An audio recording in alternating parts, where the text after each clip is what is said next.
अहिल्यानगरमध्ये महायुतीचाच महापौर असेल असं वक्तव्य फडणवीसांनी केलंय। पहिल्यांदा अहिल्यानगरचा महापौर निवडून देणार याचा आनंद, अहिल्यानगरमध्ये पूर्ण बहुमत आपल्याला मिळेल असं फडणवीसांनी म्हटलं आहे। अहिल्यानगरची जनता आपल्याला निवडून देणार आहे। नगरच्या प्रत्येक घरात पिण्याचं पाणी पोहोचावं हा मानस आहे असं मुख्यमंत्री फडणवीसांनी म्हटलंय। ही पहिली निवडणूक आहे की ज्या निवडणुकीतला महापौर हा अहिल्यानगरचा महापौर या ठिकाणी आपण निवडून देणार आहोत। सुरुवात ही या ठिकाणी अतिशय उत्तम केली आहे आणि ज्याची सुरुवात उत्तम असते ते सगळंच उत्तम होतं।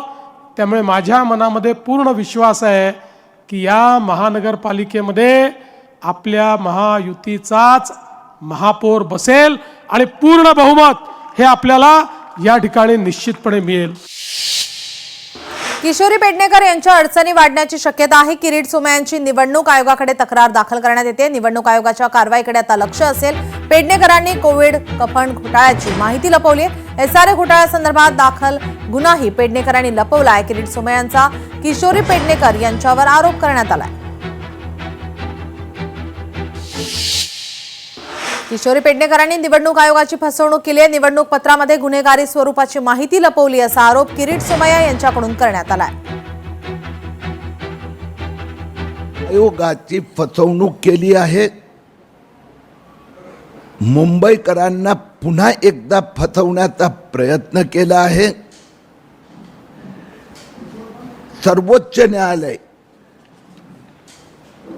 व निवडणूक आयोगाने स्पष्टपणे सांगितलं आहे की उमेदवारावर जे गुन्हे दाखल झाले असेल त्याची सगळी माहिती निवडणूक उमेदवाराने आपल्या अर्जात दिली पाहिजे।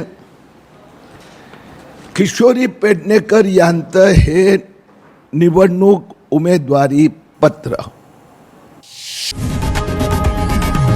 लोकशाही मराठी ऐका, पहा, जागरूक रहा।